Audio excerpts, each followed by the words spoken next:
ஒரு 13 வயசு சிறுமியால் எழுதப்பட்ட டைரி இன்னும் உலக மக்களால் பேசப்படுகிறது என்று சொன்னால் நம்புவீர்களா?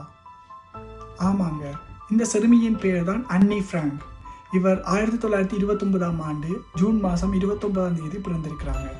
இவங்க பிறந்து 10 வருடத்தில், அதாவது 1939 செப்டம்பர் 1 2ஆம் உலக யுத்தம் ஸ்டார்ட் ஆகுது. ஹிட்லரின் தலைமையிலான நாசிகள் யூதர்களை பிடித்து கொன்று குவித்து கொண்டிருந்த சந்தர்ப்பத்தில் இந்த சிறுமியும் இவங்களுடைய ஃபேமிலியும் நெதர்லாந்தில் உள்ள ஒரு ரகசிய அறையில் கிட்டத்தட்ட 2 வருடங்கள் மறைந்து வாழ்கின்றனர். இவ்வாறு அந்த சிறுமியால் 2 வருடம் அந்த ரகசியனுள் வாழும் பொழுது அந்த சிறுமியால் எழுதப்பட்ட டயரியின் பெயர் தான் அன்னி ஃப்ராங்க் என்று இன்று மட்டும் உலகம் பேசும் ஒரு பொருளாக இயங்கிக் கொண்டிருக்கிறது. அப்படி அந்த டயரியில் என்னதான் இருக்குன்னு கேட்குறீங்களா?